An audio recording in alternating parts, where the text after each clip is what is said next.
Hello बच्चों, स्वागत है आप सभी का मेरे अपने YouTube channel NCERT school coaching classes पे। आज का जो वीडियो है वो गणित सब्जेक्ट के अध्याय 1 के प्रश्नावली 1.2 के ऊपर है, जिसमें मैं आप लोगों को आज प्रश्नावली के प्रश्नों को बताऊंगा। इससे पहले वाले वीडियो में मैंने उदाहरण के सारे प्रश्नों को बता दिया है। तो चलो पहला प्रश्न देखते हैं। पहला प्रश्न है, सिद्ध कीजिए कि पूर्णांकों के समुच्चय जेड में परिभाषित संबंध R A B element R A minus B 2 से विभाज्य है। एक तुल्यता संबंध है, तुल्यता संबंध है कह रहे हैं। तो ये वाला जो प्रश्न है पहला आपको दिखाई दे रहा है ना, ये सेम टू सेम पहला उदाहरण की तरह है। तो पहला उदाहरण को देख लेते हैं। पहला उदाहरण को जैसे मैंने हल किया था वैसे ही ये भी हल होगा। तो पूरा समझो, पहला उदाहरण देख लो, कहीं पे भी कोई डिफरेंस नहीं है। a माइनस बी 2 से विभाजित है, यहाँ भी है, वहाँ पे विभाज्य लिखा है, लेकिन 2 से ही भाग करना है ना। तो हमें यहाँ तक के इसका हल जो है ये पहले उदाहरण से ही देखना है। तो चलो मैं यहाँ पे एक बार तुम लोगों को ऐसे ही बता दें, क्योंकि मैंने पहला उदाहरण एकदम बारीकी से समझा दिया है, बस थोड़ा सा ऐसे ही बता देता हूँ, ठीक है, जिससे आपको और अच्छे समझ में आ जाए। तो पहला प्रश्न जो है ये पूरा सेम टू सेम रहेगा ऐसे ही। पहला प्रश्न है स्वतुल्यता कह रहे हैं ना, तो स्वतुल्यता सबसे पहले सिद्ध करते हैं। तो देखो, स्वतुल्यता सिद्ध करने के लिए हमारे पास दो अवयव ए और बी। ए बी में से पहले वाले जो अवयव ए है इनको देखना है, और ये जो ए अवयव है ये अपने आप से संबंध स्थापित कर सकते हैं या अपने आप से भाग जा सकते हैं, क्योंकि यहाँ पे भाग की बात कर रहे हैं, विभाजित होना मतलब भाग जाना, तो ये अपने आप से भाग जा सकते हैं। जैसे कि आप 1 को 1 से भाग दे सकते हो, 2 को 2 से भाग दे सकते हो, 3 को 3 से भाग दे सकते हो, 4 को 4 से भाग दे सकते हो, है ना। तो ये तो प्रूफ हो रहा है कि अपने आप से भाग जा सकता है। इसलिए प्रत्येक ए, जितने भी ए है वो सभी किसका अवयव है? जेड, जो समुच्चय जेड है उसका अवयव है। के लिए अगर ए माइनस ए करते हैं तो 2 अगर यहाँ पे रखेंगे तो यहाँ भी 2, यहाँ 1 रखेंगे तो यहाँ 1, 0 रखेंगे तो यहाँ भी 0, है ना, दोनों ऐसे ही आएगा। तो अगर इन दोनों को हल करेंगे तो हमें कितना प्राप्त होगा? 0 प्राप्त होगा, जो ये बता रहा है कि जो 2 से पूरी तरीके से भाग है। अगर किसी का शेषफल 0 आ रहा है, देखो ये 0 का मतलब क्या है? शेषफल 0 आना। अगर किसी का शेषफल 0 आ रहा है इसका मतलब ये है कि ये 2 से भाग जा रहा है। तो इसको हम कैसे लिख सकते हैं? ए मतलब ए जो है वो अपने आप से भाग जा सकता है, तो ए एलिमेंट आर, इसलिए आर जेड में यहाँ पे ये वाला विराम लगेगा ना, इसलिए आर जेड में स्वतुल्य है। ठीक है, ये स्वतुल्य सिद्ध हो गया। अब सम्मित सिद्ध करते हैं। सम्मित सिद्ध करने के लिए हमें 2 अवयव की आवश्यकता है। तो ए बी हम लोग अवयव ले लेते हैं, और जेड जो है ये क्या कह रहा है? ये जो जेड है ये ए बी का क्या है? समुच्चय है ना। मतलब इस समुच्चय के अंदर ये 2 अवयव इसमें है, जो इस प्रकार है कि ए बी एलिमेंट आर, तब ए बी एलिमेंट आर के लिए अगर हल करेंगे तो इस बार 2 अवयव लेके चलेंगे, तो ए माइनस बी लिखेंगे जो 2 से विभाज्य है कह रहे हैं। अगर मैं इसको पलट देता हूँ, बी को ए को बी कर देता हूँ, तो भी ये 2 से भाग जाना चाहिए, है ना। तो इस कंडीशन में भी ये भाग जाना चाहिए, तो हमें भाग करके देखना है। तो देखो, अगर मैं इसको पलट देता हूँ तो देखो पलटने का तरीका क्या है? ये पूरा जो आपको दोनों अवयव दिखाई दे रहा है, यहाँ पे आगे में अगर मैं माइनस लगा देता हूँ और इस माइनस का अंदर ले जाता हूँ, माइनस का अंदर गुणा कर देता हूँ, तो माइनस का गुणा करूंगा तो प्लस वाला माइनस, माइनस वाला प्लस हो जाएगा, तो ये हो जाएगा b माइनस ए हो जाएगा। अब b माइनस ए जो है अगर ये भाग जा सकता है तो ये भी तो भाग जा सकता है ना, इसलिए ये भी 2 से विभाज्य है। तो b a एलिमेंट r जो r z में सम्मित है। क्लियर? ये भी समझ में आया, r z में सम्मित है। फिर संक्रामकता देखते हैं। माना ए बी सी, देखो संक्रामकता सिद्ध करने के लिए हमें 3 अवयव की आवश्यकता है, तो 3 अवयव ले लेते हैं, और ये समुच्चय जेड का अवयव है। इस प्रकार है कि ए बी एलिमेंट आर और बी सी एलिमेंट आर, तब ए बी एलिमेंट आर और बी सी एलिमेंट आर, तो यहाँ पे दोनों के लिए अलग अलग हल करेंगे। देखो ए माइनस बी 2 से विभाज्य है, तो बी माइनस सी भी 2 से विभाज्य है। अगर ये दोनों 2 से विभाज्य है तो इसके लिए एक नियम लागू होता है, मतलब ए बी की जगह ए बी जब दोनों को हल करेंगे तो कितना आएगा? 2m आ जाएगा। ठीक है, मतलब 2m हम रख रहे हैं यहाँ पे समझो, और बी सी को हल करेंगे 2n रख रहे हैं। अब क्या करेंगे? ये ए बी वाले और इसको दोनों को अगर हम जोड़ देते हैं, ठीक है, अगर ये अपने नियम को फॉलो करता है तो दोनों को जोड़ दिया जाता है। तो 2 जोड़ेंगे तो a minus B plus B minus C, मतलब इसको और इसको जोड़ेंगे तो a माइनस बी का मान 2m है और b माइनस सी का मान 2n है। दोनों को जोड़ दो, तो जोड़ेंगे तो देखो हमें ये मान प्राप्त होगा 2m 2n। अब दोनों में 2 है तो उभयनिष्ठ निकाल लेते हैं, तो 2m प्लस n ही आएगा, है ना। इस तरीके से a माइनस सी, अब ये जो बना है ये किसका मान हो रहा है? a माइनस सी का मान हो रहा है, तो a माइनस सी बराबर 2, और इस m n को कुछ मानोगे तो k मानोगे 2k हो जाएगा, है ना। ये इस तरीके से 2k भी हो सकता है। ठीक है, जो नियम के तरह, जो अपने नियम के तहत, मतलब सभी नियमों को ये फॉलो करते हुए आगे बढ़ रहा है। ठीक। ठीक है। तो इसका मतलब क्या है, अगर यहाँ पे कोई 2 आ रहा है, 2 आ रहा है, अब यहाँ पे ये जो k है इसके जगह मैं कोई भी अंक रखूँ, वो 2 से भाग जाएगा कि नहीं। देख लो ना, अगर आगे में 2 आ रहा है गुणा के रूप में और 1 भी रखोगे 2 एकम 2 होगा। 3 अगर विषम संख्या भी लोगे 3 दूनी 6 होगा, मतलब 2 से भाग तो ये जाएगा ही जाएगा। तो ये भी अपने नियम को क्या कर रहा है, सही तरीके से साबित कर रहा है। तो a माइनस सी जो है वो 2 से विभाज्य है। तो ए सी एलिमेंट आर जेड में क्या है, संक्रामक है। बस इतना ही यहाँ पे आपको लेना है और हल करना है, ठीक है। तो ये सिद्ध हो गया। अब अगला प्रश्न देखते हैं।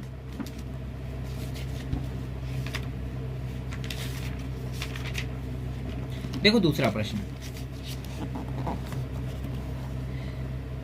है, सिद्ध कीजिए कि किसी कॉलेज के पुस्तकालय की समस्त पुस्तकों के समुच्चय ए में आर एक्स वाई एक्स तथा वाई में पेजों की संख्या समान है द्वारा प्रदत्त संबंध आर एक तुल्यता संबंध है, ठीक है। तो ये प्रश्न मैं हल करके दिखाता हूँ। ये प्रश्न उदाहरण में दिया नहीं है, लेकिन ये भी प्रश्न उतना ही आसान है जितना मैंने पहले को हल किया उतना ही। तो डायरेक्ट इसको हल कर लेते हैं। हल, ठीक है, दिया है R बराबर एक्स वाई अनुपात x तथा y में x तथा y में पेजों की संख्या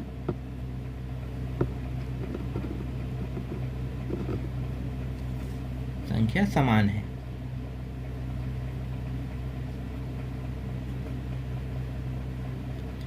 है। तब पहला जो हमें सिद्ध करना होता है वो क्या है, स्वतुल्यता है। तो पहला हम सिद्ध करने वाले हैं स्वतुल्यता। अब स्वतुल्यता के तहत अगर हम देखें तो यहाँ पे 2 अवयव है, ए और नहीं, यहाँ पे x और y है।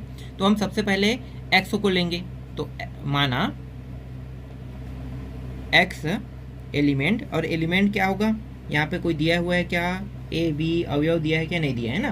तो यहाँ पे अवयव नहीं दिया हुआ है, नहीं दिया है अवयव, तो ये है समुच्चय है ना। तो समुच्चय भी दिया है, समुच्चय क्या है, ए है कह रहे हैं, तो यहाँ पे ए रख लेंगे, ठीक है, के लिए। तो कोई क्या अपने आप पर बराबर हो सकता है, बिल्कुल हो सकता है। मतलब अगर x पेज जो है वो y पेज की संख्या के समान है तो x अपने आप पे बराबर हो ही सकता है, ठीक है। x कैसे बराबर हो सकता है, देखो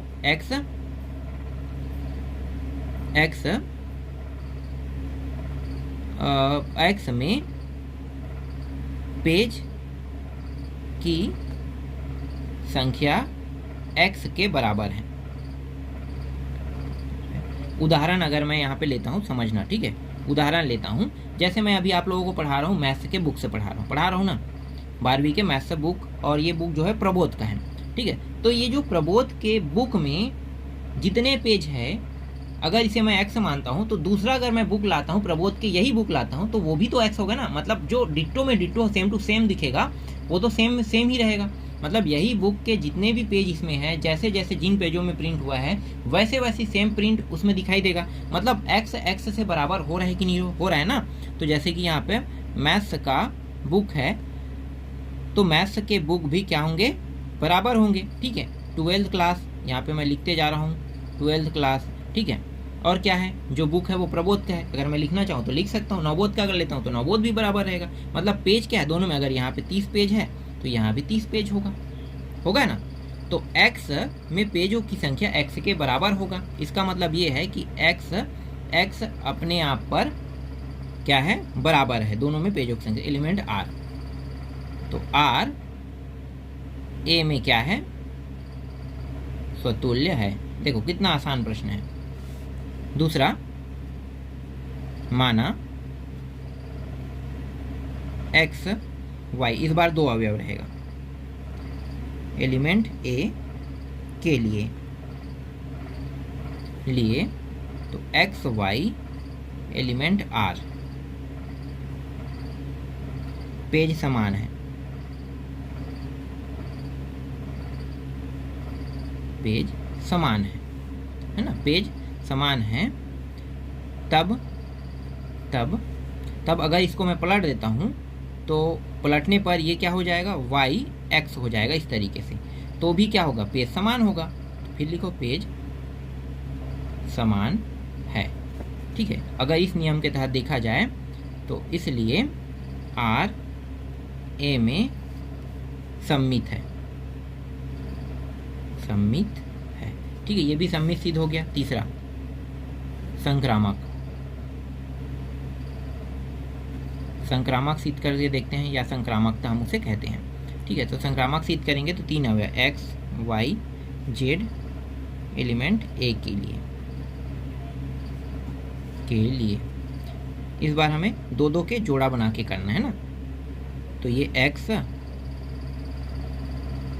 और y एलिमेंट r और y z element r, x y element r क्या है, इसमें पेज समान है तो लिखो पेज समान है, और वाई जेड एलिमेंट आर में भी पेज समान है। अगर इन दोनों में पेज समान है तो जो इससे बनने वाला, मतलब ये जो पहला और लास्ट जो है, इसमें भी क्या होगा, पेज समान होगा कि नहीं। X Z element R, R में भी पेज समान होगा, समान होगा। इसलिए आर, ये जेड नहीं ए है, आर ए में संक्रामक है, संक्रामक है। ठीक है, इस तरीके से ये भी सिद्ध हो गया। अब अगर तीनों सिद्ध हो रहा है, स्वतुल्य, सम्मित और संक्रामक, तो इसका मतलब क्या है, ये एक तुल्यता संबंध है। इसको लिखने की जरूरत नहीं है ना, ये तो समझ में आ गया होगा। चलो अगला देखो, ये भी आपका क्लियर हुआ।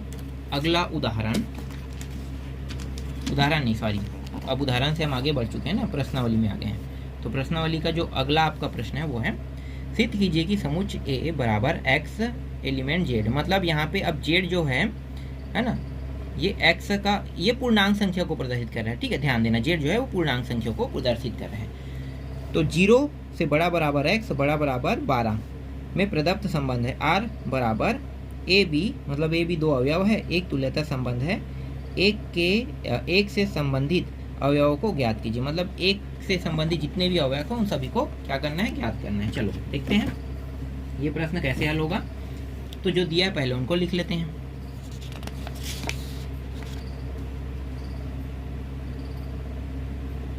हल दिया है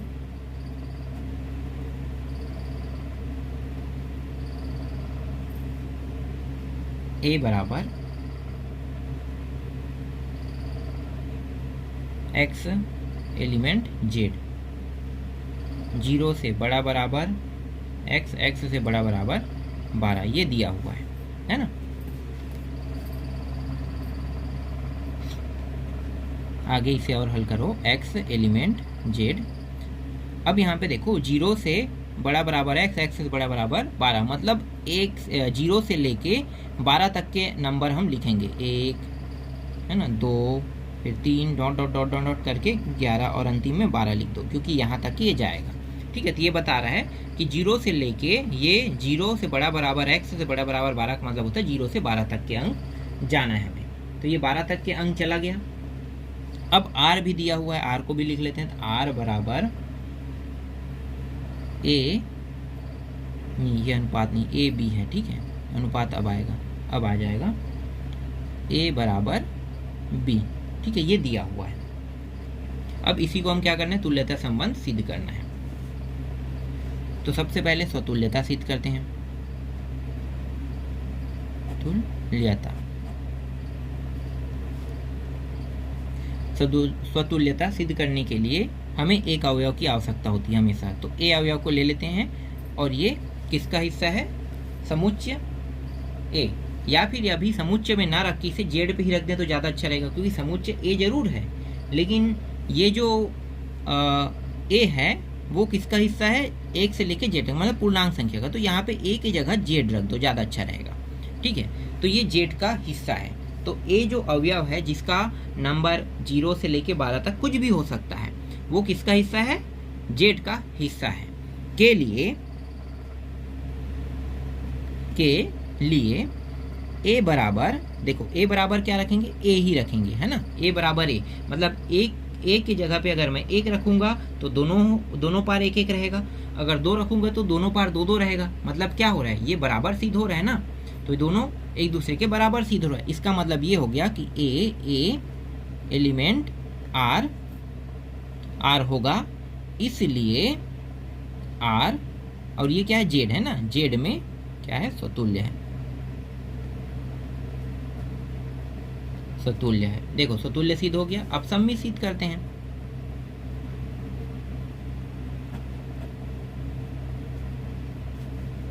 इस बार 2 एलिमेंट आएगा, ए बी, और ये किसका हिस्सा है? जेड के लिए।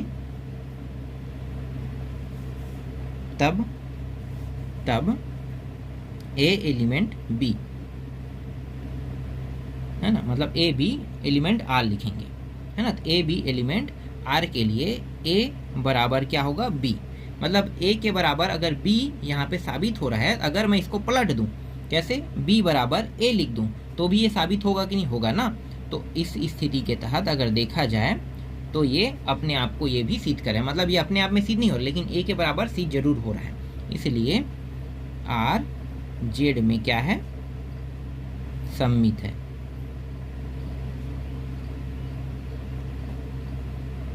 मित है।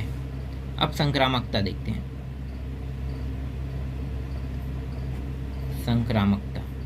संक्रामकता सिद्ध करने के लिए माना ए बी सी 3 अवयव एलिमेंट जेड के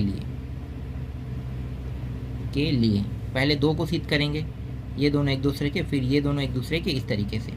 तो ए बी एलिमेंट आर और बी सी एलिमेंट आर।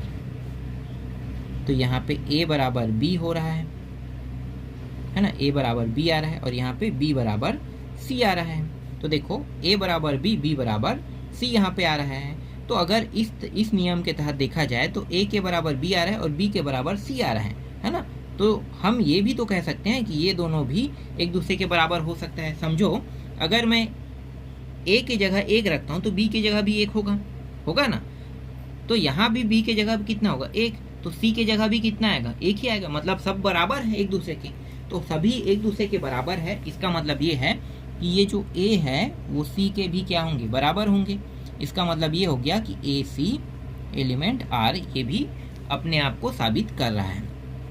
इसलिए आर जेड में क्या है?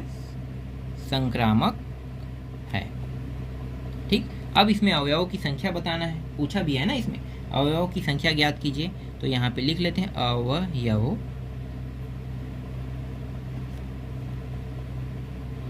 की संख्या। ठीक है, अवयवों की संख्या।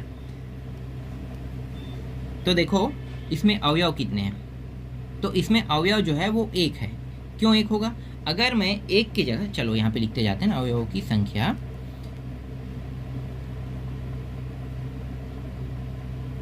संबंधित अवयव की संख्या हम निकाल रहे हैं। तो a बराबर अगर मैं 1 रखता हूँ, a बराबर 1 रखता हूँ, तो b बराबर भी मैं क्या रखूँगा? 1 रखूँगा। c बराबर भी क्या रखूँगा? 1 रखूँगा, है ना, 1 ही रखूँगा। तो अवयव कितने हैं? बढ़ रहे हैं क्या? सभी में नहीं बढ़ रहा है। तो सभी में अवयव नहीं बढ़ रहा है, मतलब अवयवों की जो संख्या है वो क्या होगा? 1 होगा। ठीक, 1 होगा। इससे ज़्यादा मैं आगे नहीं हल करूँगा, ये आसान प्रश्न है, इसलिए 1 ही अवयव यहाँ पे होंगे। और 2 रखने पर भी वो अवयव 1 ही बनेगा। अगर मैं 1 की जगह 2 रखूँगा तो ये भी 2, ये भी 2 हो गया। तो मतलब क्या है? हमारा जो अवयव है वो कितना हो रहा है? 2 हो रहा है, लेकिन आ तो 1 ही रहे ना, तो अवयव की संख्या तो 1 ही रहेगा। क्या वो बढ़ रहा है क्या? नहीं बढ़ रहा है। तो यहाँ पे अवयव की संख्या तीनों में एक जैसा, देखो 1 1 1, तो 1 ही रहा है, इसलिए अवयव की संख्या यहाँ पे 1 हो गई। यही इस प्रश्न में बताने के लिए कहा था। तो इस तरीके से ये तीसरा प्रश्न भी कंप्लीट होता है।